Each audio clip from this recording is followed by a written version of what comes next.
안녕하세요. 저는 40대에 재혼한 남편과의 사이에서 얻은 소중한 아들을 키우고 있는 최수미라고 합니다. 지금의 제 삶은 더없이 행복하지만 이 행복을 얻기까지 저는 지옥의 문턱을 넘어야 했습니다. 제 첫 번째 결혼은 25 꽃다운 나이에 시작됐습니다. 전 남편 이용석은 저보다 8살이 많았는데 그만큼 다정하고 자상하고 또 능력도 있는 남자였습니다. 아니 정확히는 그의 집안이 돈이 많았죠. 전 남편은 첫눈에 저에게 반했다며 제가 좋다고 했습니다. 결혼은 꼭 저랑 하고 싶다고 했죠. 저도 어른스럽고 듬직한 그 남자가 좋았고요. 그렇게 저희는 만난 지 1년 만에 결혼 이야기가 오갔는데 시어머니가 처음엔 저를 탐탁치 않아 했습니다. 제가 나이가 어린 거 말고는 볼 게 하나도 없다며 왜 굳이 저 같은 애랑 결혼을 하느냐 하셨다더군요. 나이 어린 거 말고는 뭐 볼 게 있니? 집안도 평범하고 학벌도 그저 그렇고 어디 이름도 없는 그런 회사 다닌다며. 뭐 하나 볼 게 없잖아. 하지만 용석 씨는 어머님이 뭐라고 하시든 무조건 저랑 결혼하겠다고 했습니다. 어머님도 아들을 꺾지는 못하셨어요. 그래서 어머님의 반대가 있었지만 결국 결혼은 성사되었습니다. 신혼여행에서 돌아온 지 일주일도 채 되지 않았을 때였습니다.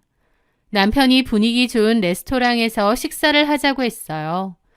저는 퇴근하고 곧장 레스토랑에 갔고 남편과 즐거운 시간을 보냈죠. 그런데 남편이 그러더라고요.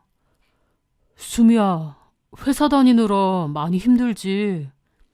힘들긴 신혼여행 갔다 온 지 일주일밖에 안 됐는데 그동안 못한 일 열심히 해야지.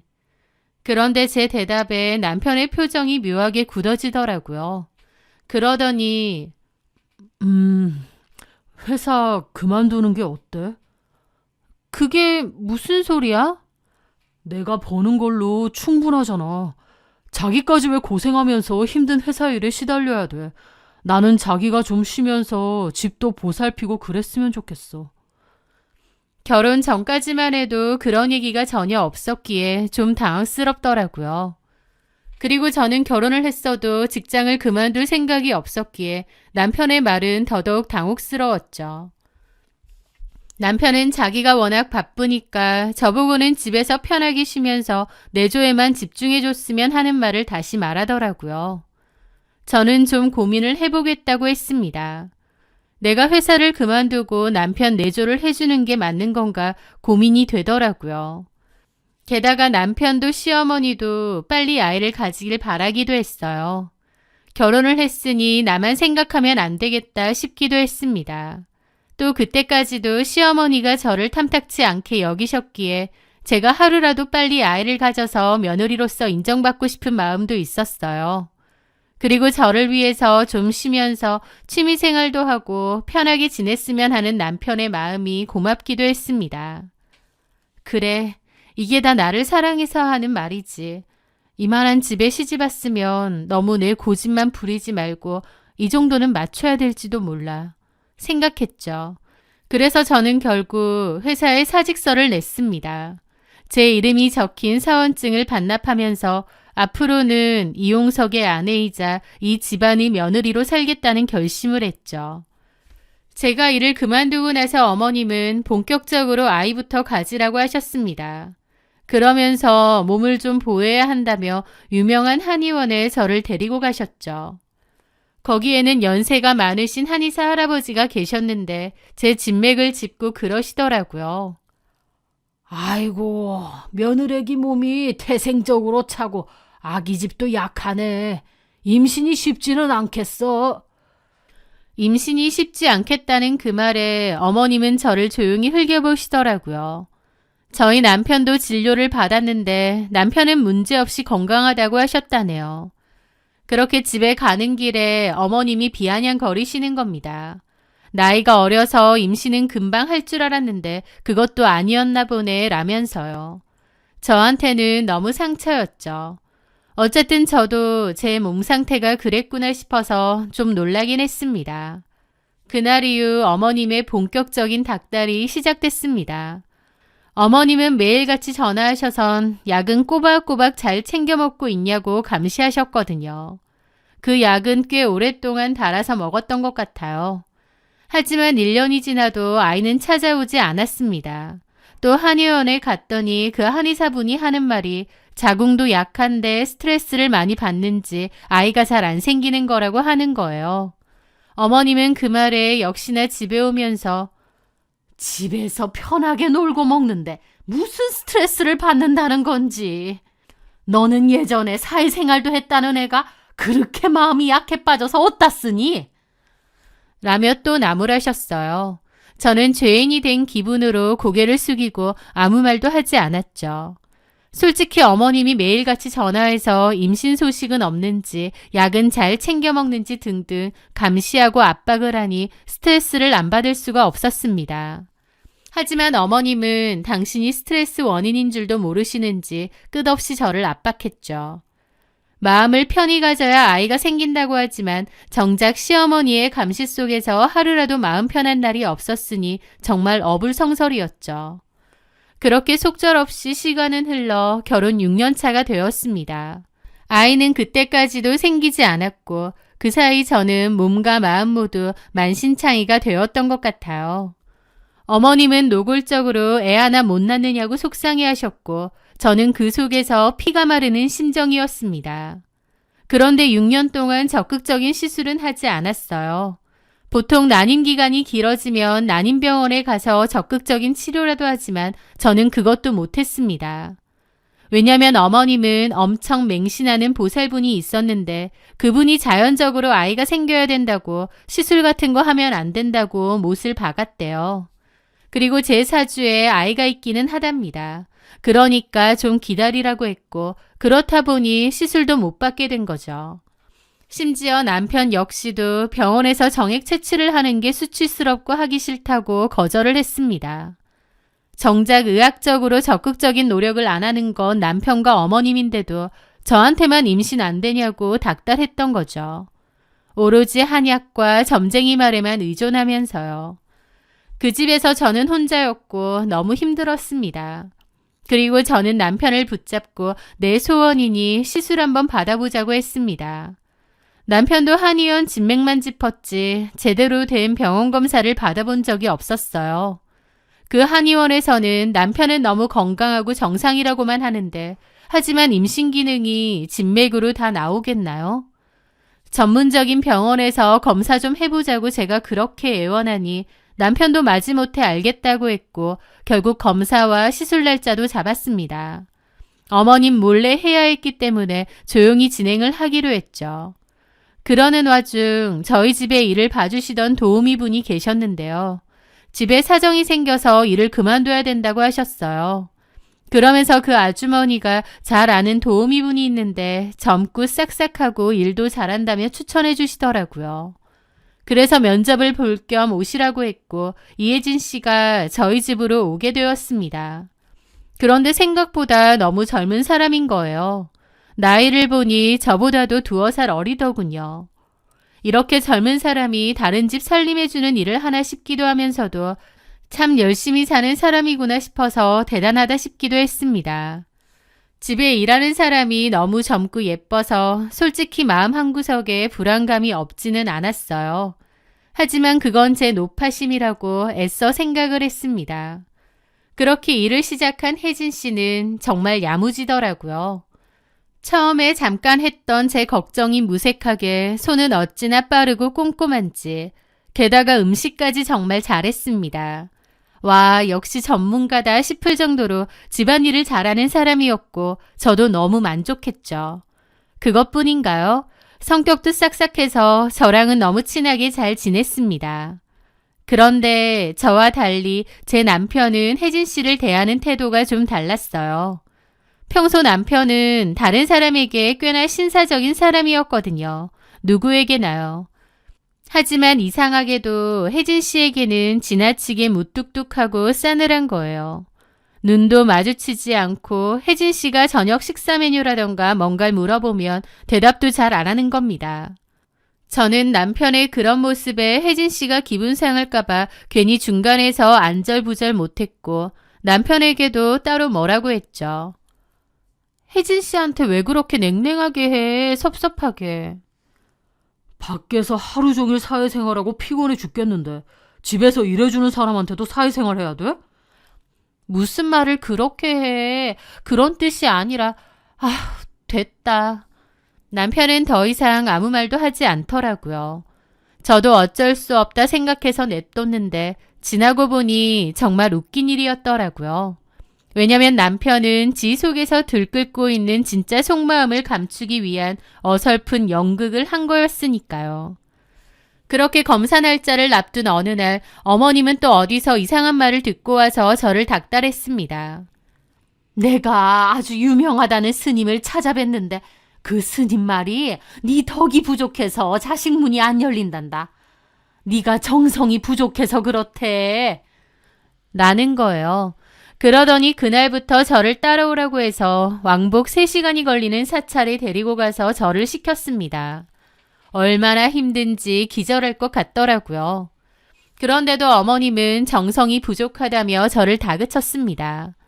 너무 힘들었지만 거절하기도 힘들어서 그렇게 어머님을 따라다녔어요. 그러다 보니 자연스레 집을 비우는 날이 잦아졌습니다. 그때는 꿈에도 몰랐습니다. 제가 그들에게 둘만 있을 수 있는 기회를 제공한다는 것을요. 사건이 터진 그날도 저는 어머님과 사찰에서 저를 올리고 있던 때였어요. 아버님께 전화가 왔고 어머님이 급한 일로 바로 돌아가야 된다고 하셨습니다. 그래서 평소와 달리 일찍 집으로 가게 되었죠. 보통 한 8시쯤 도착하는데 그날은 6시쯤에 온 것 같아요. 완전 녹초가 되어 현관문 도어락을 눌렀습니다. 그런데 방 안에서는 어떤 소리가 들리더라고요. 그 순간 제 심장이 쿵 하고 바닥으로 떨어졌습니다. 왜냐하면 방에서는 남녀가 대화하는 소리였으니까요. 이렇게 자주 같이 있으니까 너무 좋다. 그치? 나도 좋아. 저는 제 귀를 의심했습니다. 떨리는 심정으로 안방 문고리를 잡아 돌렸습니다. 제 눈앞에서는 제 남편과 이혜진이 제 침대 위에서 나란히 앉고 있었죠. 그걸 보는 순간 세상이 무너지는 기분이 들면서 제 목소리가 아닌 것 같은 쇳소리가 터져나왔습니다. 지금 뭐 하는 짓이야?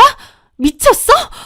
제가 문을 박차고 들어가 소리치자 남편은 경기를 일으킨 듯 화들짝 놀라고 이혜진도 겁에 질린 쥐새끼처럼 소리를 지르며 제 이불을 뒤집어 썼습니다. 저는 제 눈으로 남편과 이혜진이 놀아난 것을 확인한 거죠. 남편은 바지를 겨우 입고 다가와 미안하다고 거듭 사과를 했습니다. 저녁에 술을 먹다가 취기로 실수를 한 것 같다고요. 하지만 남편의 말과 달리 그 두 사람은 너무 오래된 사이 같았습니다. 저는 그 즉시 이혜진을 쫓아냈습니다. 이혜진도 옷도 제대로 못 입고 도망을 쳤죠. 저는 그 자리에서 까무러쳤고요. 다음 날부터 남편은 매일같이 미안하다고 빌었습니다. 하염없이 눈물만 흘렸죠. 제 상황이 너무 비참하더라고요. 하지만 멍청하게도 또 안타깝게도 저는 남편을 아직 사랑했습니다. 아니 사랑보다는 6년간의 세월이 제 발목을 잡고 있었던 것 같기도 해요. 그를 용서할 수도 그렇다고 내칠 수도 없는 고통스러운 냉전이 이어졌습니다. 난임 검사는 취소를 했고 저는 방에서 누워만 지냈어요. 어떤 해결도 하지 못한 채 그렇게 하루하루를 보냈고 어머님의 전화 연락도 다 피했죠. 어머님은 저에게 계속 연락을 하다가 어느 순간 연락을 안 했는데 아마 남편이 이 일에 대해 다 얘기한 게 아닌가 싶었습니다. 그러던 어느 날 뜬금없이 전화가 왔습니다. 바로 이혜진이었어요. 저희 집에 왔다고 문을 열어달라는데 너무 기막히고 화가 나더라고요. 무슨 낯짝으로 여길 오느냐 했더니 저한테 꼭 할 말이 있대요. 목소리가 저에게 미안하거나 잘못을 빌러온 사람이 아니었습니다. 뭔 소리를 하러 온 건가 어디 들어보자는 마음으로 문을 열어주었죠. 이혜진은 저에게 초음파 사진을 내밀더군요. 저 임신했어요. 8주래요. 너무 기막혔습니다. 제가 아무 말도 못하고 벙쪄있자 이혜진이 그러더라고요. 뱃속에 사장님 아이가 있다고요. 청천벽력 같은 소리였습니다. 지난 6년간 그토록 아이를 원했던 저에게는 찾아오지 않았던 그 아이가 저를 배신한 그들에게 찾아간 겁니다. 이혜진은 이미 제 남편에게도 어머님에게도 이 사실을 다 알린 모양이었어요. 남편은 그런 거 상관없다고 이혜진에게 수술하라고 하겠다고 했어요. 하지만 어머님은 달랐습니다. 저를 찾아와 냉정하게 말하더라고요. 상황이 이렇게 된 걸 어쩌겠니? 이혼하고 네가 나가주는 수밖에 없다. 네? 어쨌든 혜진이가 우리 용석이 애를 가졌잖니. 이게 운명인가 싶기도 해. 너는 그렇게 용을 써도 안 가져지던 아이가 걔한테는 이렇게 금방 들어섰잖아. 그리고 너 들어보니 내가 그렇게 하지 말라고 했는데도 난임센터 예약했다며? 내가 뭐랬어. 보살님이 자연적으로 임신해야 된다고 얼마나 강조했냐고. 너 내 말 무시하고 시술 받으려고 했지? 네가 시어머니 말을 얼마나 개똥으로 들은 거냐.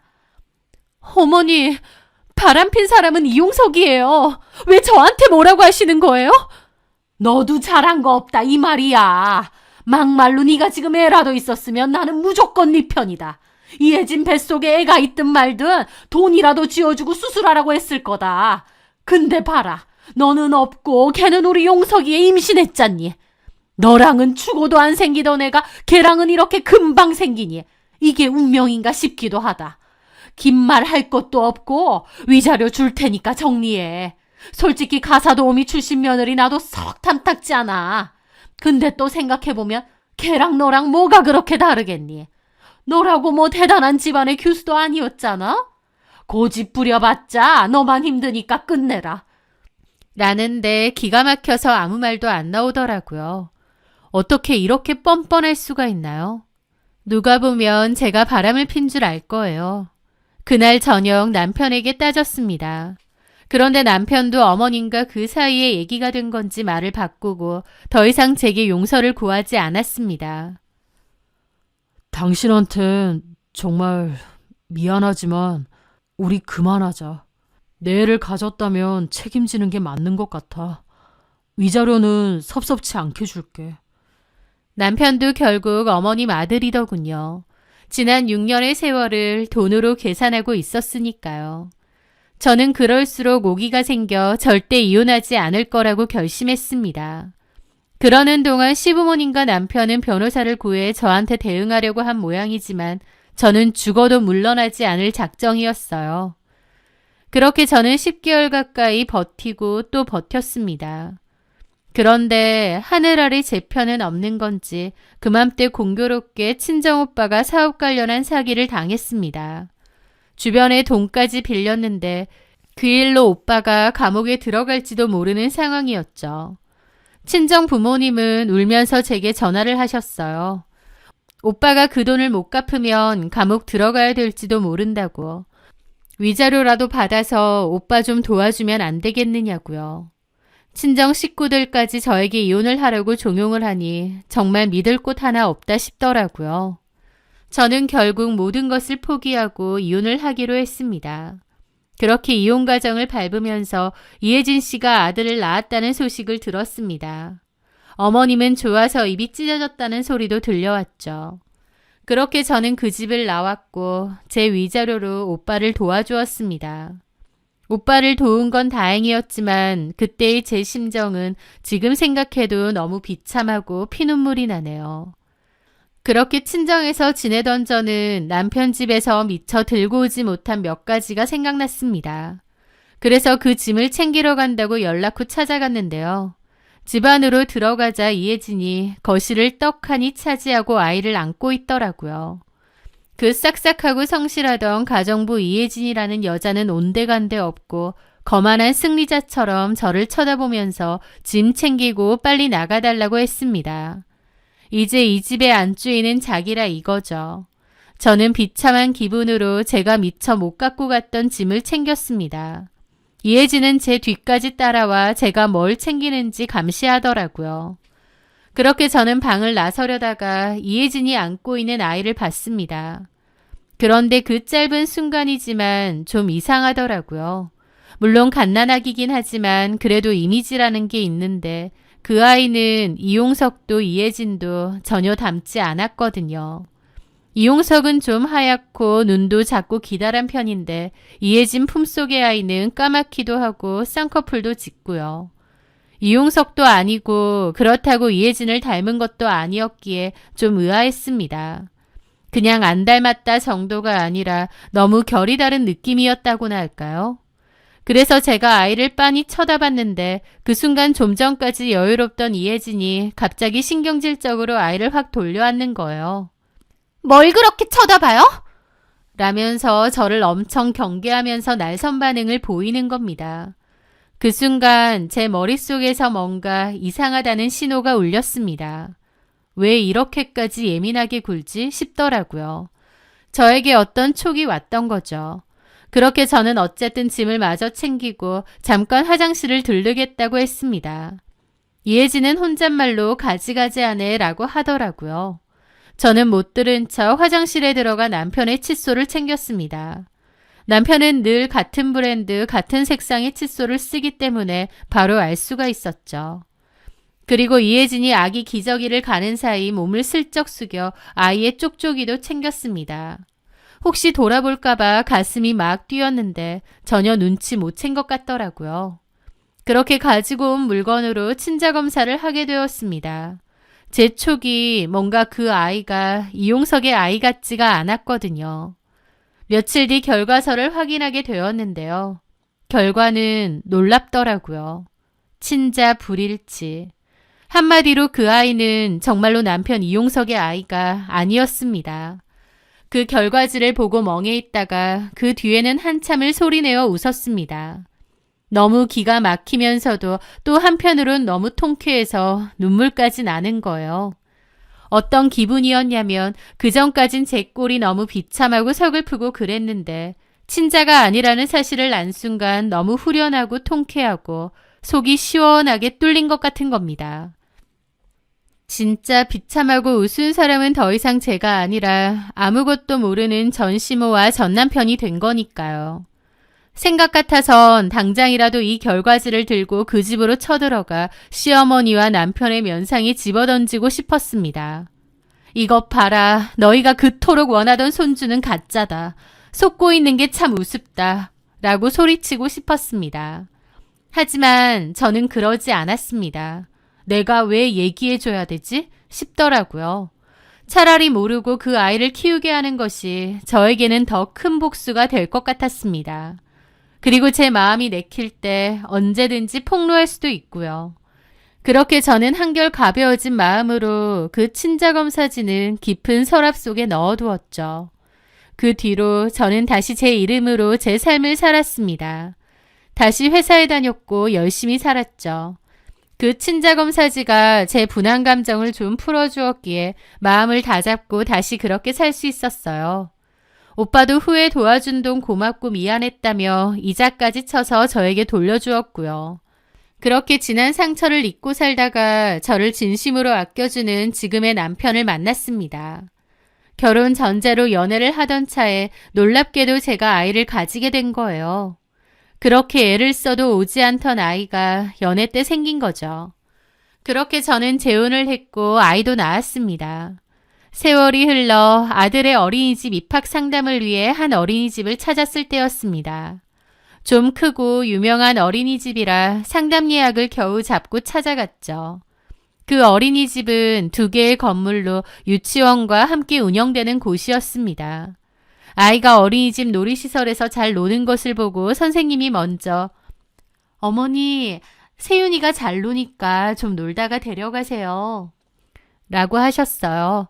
그래서 저는 그럼 어린이집 마당이나 주변을 좀 구경하고 오겠다며 아이를 맡기고 잠시 나왔었죠. 그런데 그곳에서 너무 황당하게도 그 지옥 같던 얼굴들을 다시 마주친 거예요. 더 늙고 심술궂은 얼굴의 전시모와 왠지 모르게 초췌하면서도 날카로운 표정의 이혜진이 있더라고요. 이혜진은 아이를 데리고 왔었는데 아이 원복을 보니 이 유치원에 다니는 모양이었습니다. 그들이 먼저 저를 알아보더군요. 어머, 이게 누구야? 어떻게 이런 데서 다 만나?